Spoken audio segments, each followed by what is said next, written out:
আসসালামু আলাইকুম সুপ্রিয় শিক্ষার্থী, কেমন আছো সবাই? আশা করি ভালো আছো, সুস্থ আছো। তোমরা যারা এইচএসসি এবং আলিম পরীক্ষা শেষ করেছো এবং এখন পর্যন্ত আসলে সাধারণ জ্ঞান কখনোই হয়তো পড়োনি বা সাধারণ জ্ঞান সম্পর্কে জানাশোনা হয়তো বিশেষ নেই, কারণ বাংলা আর ইংরেজিটা তো আমরা সেই প্রথম থেকেই পড়ি। একেবারে ক্লাস 1 থেকে শুরু হয়ে যায় বাংলা আর ইংরেজি পড়া। কলেজ পর্যন্ত বাংলা আর ইংরেজির উপর আমাদের মোটামুটি একটা দখল চলে আসে। কিন্তু সাধারণ জ্ঞান কি আসলেই সাধারণ জ্ঞান নাকি অসাধারণ জ্ঞান? এটা কিভাবে পড়ে, কিভাবে আমরা প্রস্তুতিটা শুরু করব? কারণ ভাইয়া, সাধারণ জ্ঞানে তো প্রত্যেকটা বিশ্ববিদ্যালয়ে অনেক নাম্বার, তাই না? প্রচুর পরিমাণে মার্কস সাধারণ জ্ঞান থেকে আসছে। তাহলে এই মার্কস আমরা কিভাবে কভার করব? আমরা কি তাহলে বাজারের যত ক্যাপসুল ট্যাবলেট যা আছে সব কিনে খেয়ে ফেলবো, নাকি যত বইয়ের সাদা অংশ বাদ দিয়ে শুধু কালো অংশ যা আছে সব পড়ে ফেলবো? আসলে আমরা কি করব, কিভাবে করব, কিভাবে আরম্ভ করব, শুরুটা কিভাবে করতে হবে? এই শুরু করার জন্য তোমাদের করণীয় কি সেটা নিয়ে আজকের আমাদের এই সেশন। সাধারণ জ্ঞান প্রস্তুতি কিভাবে শুরু করব? আমরা খুব বেশি কথা বাড়াবো না, আমরা চলে যাচ্ছি আমাদের সাধারণ জ্ঞান প্রস্তুতি কিভাবে শুরু করব এই বিষয়ক এই সেশনে। এবং তোমাদেরকে বলে রাখি, দেখো, সেটা হচ্ছে যে সাধারণ জ্ঞান পড়ার একটা তরিকা আছে। প্রত্যেকটা কাজ করার, তুমি যে কাজটাই করতে যাও সেই কাজটাই করার কিন্তু একটা নির্ধারিত তরিকা থাকে, একটা সিস্টেম থাকে, একটা ওয়ে থাকে। এখন বিষয়টা হচ্ছে যে তুমি কোন ওয়েতে কাজটা করতে চাও, কোন তরিকায় তুমি তোমার নির্ধারিত পথে পৌঁছতে চাও, সেটারও তোমাকে নির্ধারণ করতে হবে শুরুতে। যদি তুমি প্রথমেই তোমার ওয়েটা, তোমার পথটা ঠিক করে নিতে পারো, তাহলে কিন্তু সেই পথের দূরত্ব অনেক বেশি মনে হয় না, বরঞ্চ তুমি জানো যে তুমি ঠিক কীভাবে তোমার গন্তব্যে পৌঁছাতে যাচ্ছ। আমরা আজকের ক্লাসে তোমার সেই গন্তব্যটা বা তোমার এই পথটা নির্ধারণ করে দেওয়ার চেষ্টা করব, যেন তুমি যে কোনো পাবলিক বিশ্ববিদ্যালয়ে সাধারণ জ্ঞানে অন্তত আটকে না যাও। তাহলে আমাদের আজকের ক্লাসের শিরোনাম হচ্ছে সাধারণ জ্ঞান প্রস্তুতি আমরা কিভাবে শুরু করব। ঠিক কিভাবে আমরা শুরু করব?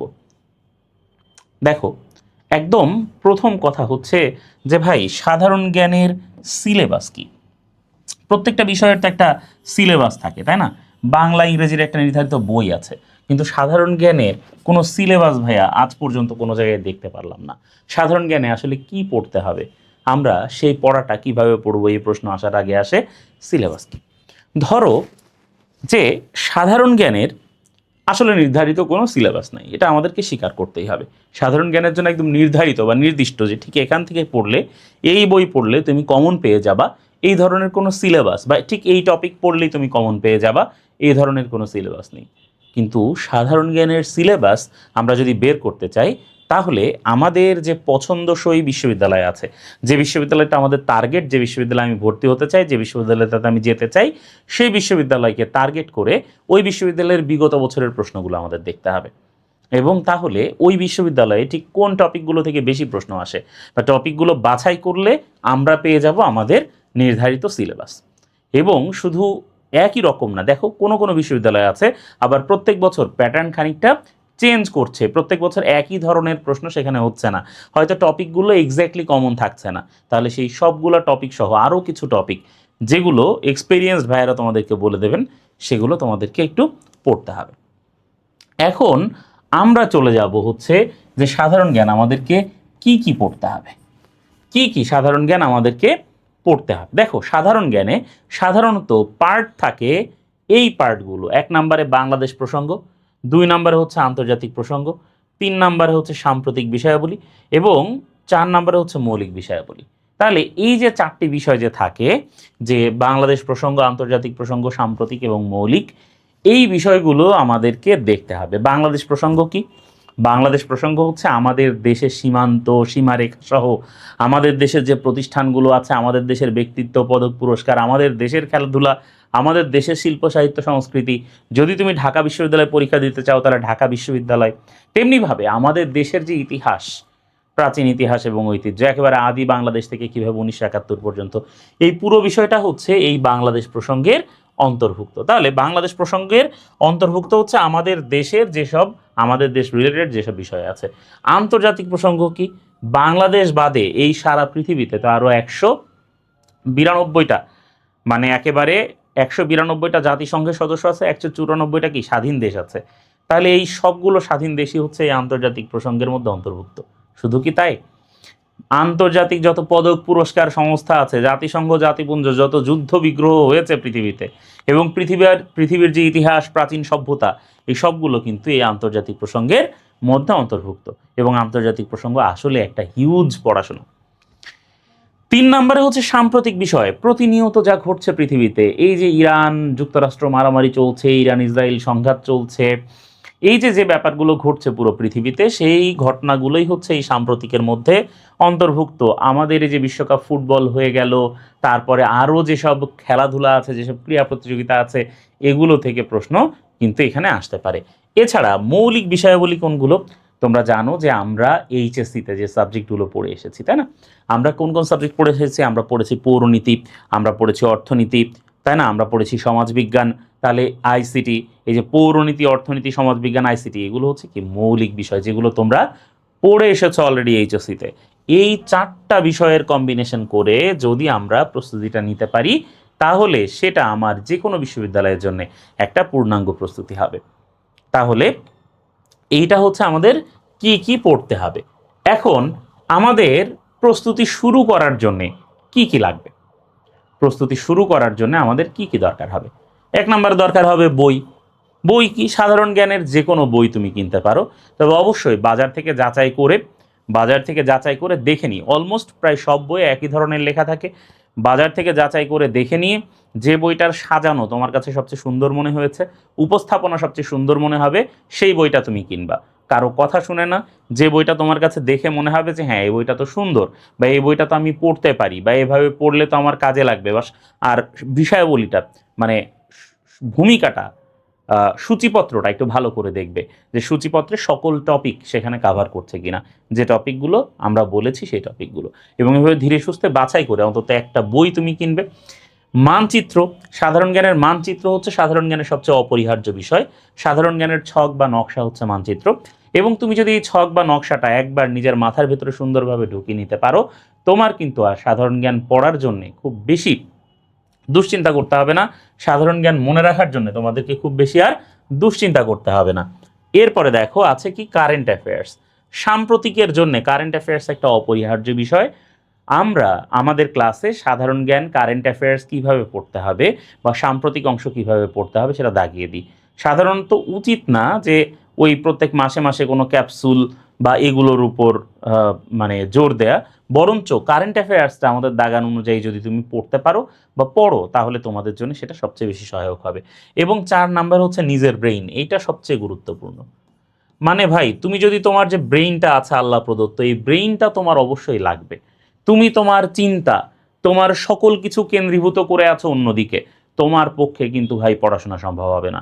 কাজেই যদি তুমি ফোকাস থাকতে হবে, তোমাকে তোমাকে তোমার লক্ষ্যবস্তুর দিকে অটল থাকতে হবে, তোমাকে চাইতে হবে, তোমাকে পড়তে চাইতে হবে, পারতে চাইতে হবে, না হয়তো ভাইয়া হবে না। এবং একদম প্রথমে আমরা যেটা করব, তোমাদেরকে এখন যেটা বলবো সেটা হচ্ছে একদম গুরুমারা বিদ্যা। তার মানে কিভাবে তোমরা একদম প্রথম পড়াটা তোমরা শুরু করবে। একদম প্রথমে তোমরা কি করবে? টার্গেট নির্ধারণ করবে। কি করবে? টার্গেট নির্ধারণ করবে। তোমার টার্গেট কি? তোমার টার্গেট হচ্ছে কি? তোমার টার্গেট ঢাকা ইউনিভার্সিটি, অথবা তোমার টার্গেট রাজশাহী বিশ্ববিদ্যালয়, অথবা তোমার টার্গেট হচ্ছে চট্টগ্রাম বিশ্ববিদ্যালয়, অথবা তোমার টার্গেট হচ্ছে জাহাঙ্গীরনগর বিশ্ববিদ্যালয়, অথবা হচ্ছে এই জগন্নাথ বিশ্ববিদ্যালয়। তাহলে তুমি লক্ষ্য করো যে তোমার টার্গেটটা তোমাকে নির্ধারণ করে নিতে হবে শুরুতে। এবং শুরুতেই টার্গেটটা নির্ধারণ করে এই যে যে বিশ্ববিদ্যালয়গুলো তোমার টার্গেট, সেগুলোর তোমার যে কাজটা করতে হবে সেটাকে বলে প্রশ্ন বিশ্লেষণ। তাহলে তোমাকে কি করতে হবে?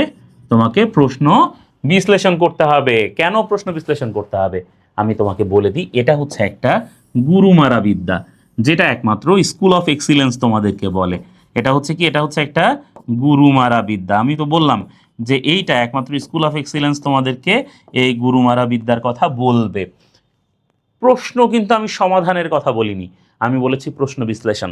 তুমি ঢাকা বিশ্ববিদ্যালয়ে একটা বছরের প্রশ্ন নেবে, ওই প্রথম প্রশ্নটা তুমি দেখবে যে প্রশ্নটা ঠিক কোত্থেকে এসেছে, কোন জায়গা থেকে এসেছে। ধরো যে ঢাকা বিশ্ববিদ্যালয়ে একটা প্রশ্ন এসেছে কি, যে বাংলাদেশের সীমান্তবর্তী জেলা কয়টি? তুমি কি করেছো, সেখানে 32টা তুমি সঠিক উত্তরটা জাস্ট জানলে। এটা হচ্ছে প্রশ্ন সমাধান করা। কিন্তু প্রশ্ন বিশ্লেষণ করা কি? প্রশ্ন বিশ্লেষণ করা হচ্ছে একটা গাছকে যদি তুমি দেখো, এই গাছের উপরে তুমি যে অংশটা দেখছো সেটাই কেবলমাত্র গাছ না, বরঞ্চ এর মাটির নিচের যে শিকড় আছে সেটাকেও তোমার চিনতে হবে। আর এটাই হচ্ছে প্রশ্ন বিশ্লেষণ। একটা প্রশ্ন এমনি এমনি কোনো পরীক্ষায় আসে না, সেটা এসেছে, সেটা একটা টপিক বিলং করে। এবং এই যে প্রশ্নটা টপিক বিলং করছে, ওই টপিকে আরও এরকম হাজারো প্রশ্ন হতে পারে। তোমাকে লিখতে হবে ওই প্রশ্নটা প্রথমে কোন টপিক থেকে এসেছে, তারপরে ওই টপিক রিলেটেড যে বিষয়গুলো আছে সেগুলো তোমাকে নোট করতে হবে, বা সেগুলো তোমাকে কোনো বই থেকে দাগায় নিতে হবে যে তাহলে এই টপিকটা আমাকে পড়তে হবে। এবং সেকেন্ড হচ্ছে যে রিসেন্টলি ওই টপিকের সাথে সম্পর্কিত কোনো কিছু বাংলাদেশে বা পৃথিবীতে ঘটছে কিনা, তোমার আশেপাশে ঘটছে কিনা, তোমার পেপার পত্রিকায় আছে কিনা, কারেন্ট অ্যাফেয়ার্সে আছে কিনা, সেটা তোমাকে দেখতে হবে। তাহলে প্রশ্ন বিশ্লেষণ করে তুমি 30টা প্রশ্ন ঠিক কোন জায়গা থেকে এসেছে, কোন টপিক থেকে এসেছে সেটা তুমি আলাদা করবে, এবং আলাদা করে তারপরে ওই টপিকগুলো তুমি যে বই কিনবে সেই বইয়ে আছে কিনা সেগুলো তোমাকে চেক করতে হবে। তাহলে এরকম প্রত্যেকটা টপিক তুমি বিশ্লেষণ করবে, একটা করে টপিক ধরবে, তারপরে দেখবে যে ওই টপিকটার সম্পর্কে যত তথ্য আছে সেটা তুমি বুঝতে হবে। ওই টপিকটা ঢাকা বিশ্ববিদ্যালয়ের জন্য গুরুত্বপূর্ণ, ঢাকা বিশ্ববিদ্যালয়ের জন্য যা গুরুত্বপূর্ণ সেটা কিন্তু একই সাথে রাজশাহী বিশ্ববিদ্যালয়ের জন্য গুরুত্বপূর্ণ। প্রশ্নগুলো আসলে বেশ কাছাকাছি হয়, বা টপিকগুলোও কাছাকাছিই থাকে। মোটামুটি 20টা 30টা টপিক হলে সবগুলো ইউনিভার্সিটি কাভার হয়ে যায়। ধরো জাহাঙ্গীরনগর বিশ্ববিদ্যালয়ের প্রশ্নটা একটু অন্যরকম, তাহলে তোমাকে ওই প্রশ্নটা আরও মনোযোগ দিয়ে বিশ্লেষণ করতে হবে।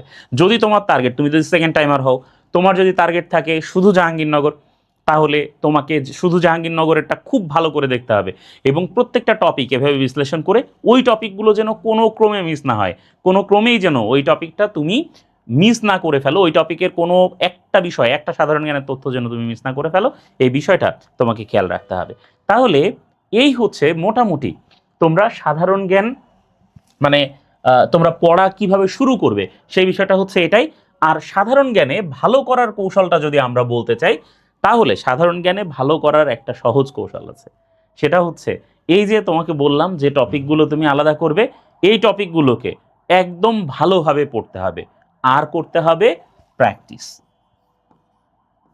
আর করতে হবে কি? প্র্যাকটিস। এবং প্রচুর পরিমাণে পরীক্ষা তোমাকে সাধারণ জ্ঞানে দিতে হবে। তাহলে এই প্র্যাকটিস করার জন্যে আমাদের সাধারণ জ্ঞানের যে ডাইজেস্ট আছে সেই ডাইজেস্ট কিন্তু একটা অপরিহার্য বিষয়। কাজে স্কুল অফ এক্সিলেন্স থেকে তোমাকে যে ডাইজেস্টটা দেয়া হবে সেই ডাইজেস্টে হাজারো প্র্যাকটিস আছে, মানে যত বিশ্ববিদ্যালয়ে, যত পরীক্ষায়, যত সাধারণ জ্ঞানের ওই টপিক রিলেটেড প্রশ্ন এসেছে, তুমি প্রশ্ন বিশ্লেষণ করে ওই টপিক পড়ার পরে ডাইজেস্ট থেকে সেটা তুমি কি করবে? সমাধান করে ফেলবে, বারবার করে প্র্যাকটিস করে ফেলবে। এবং এই প্র্যাকটিস যে আসলেই মেক্স এ ম্যান পারফেক্ট, এটা তুমি টের পাবে যখন তুমি বিশ্ববিদ্যালয় ভর্তি পরীক্ষায় পরীক্ষা দিতে যাবে। তাহলে আশা করি যে সাধারণ জ্ঞানে ভালো করার এই যে কৌশলটা যেটা বললাম, যে প্র্যাকটিস করতে থাকতে হবে, বারবার করে একই প্রশ্ন এমসিকিউতে প্র্যাকটিস করতে হবে। সবচেয়ে ভালো হয় যদি তুমি ওএমআরে প্র্যাকটিস করতে পারো একেবারে শেষের দিকে, বা তুমি আরও মডেল টেস্টের মাধ্যমে প্র্যাকটিস করতে পারো। তাহলে এইভাবে স্কুল অফ এক্সিলেন্সের একটানা যে পরীক্ষাগুলো নেওয়া হয়, তুমি জানো যে 3টা লেয়ারে স্কুল অফ এক্সিলেন্সের পরীক্ষা নেওয়া হয়, এবং যে ডাইজেস্টটা দেওয়া হয় এটা কিন্তু তোমার ভালো করার কৌশল হিসেবে খুবই অপরিহার্য ভূমিকা পালন করতে পারে। তাহলে আজকের এই সেশন মোটামুটি শেষ। আশা করি তোমরা যারা এতদিন পাজলড হয়েছিলে, তোমরা বুঝতে পারছিলে না যে এক্স্যাক্টলি সাধারণ জ্ঞান পড়াটা তোমরা কিভাবে শুরু করবে, তারা সুস্পষ্টভাবে বিষয়টা বুঝতে পেরেছ। তোমাদের যা কিছু জানার আছে অথবা এখান থেকে যা কিছু প্রশ্ন আছে তোমরা মন্তব্যের ঘরে দিয়ে দাও। আমি প্রত্যেকটা মন্তব্য লক্ষ্য করব এবং প্রত্যেকটা মন্তব্যের উত্তর দেওয়ার চেষ্টা করব। আশা করি যে তোমরা তোমাদের কাঙ্ক্ষিত লক্ষ্যে পৌঁছাতে পারবে। আমরা একসাথে আমাদের কাঙ্ক্ষিত লক্ষ্যে পৌঁছে যাব। সবাইকে ধন্যবাদ।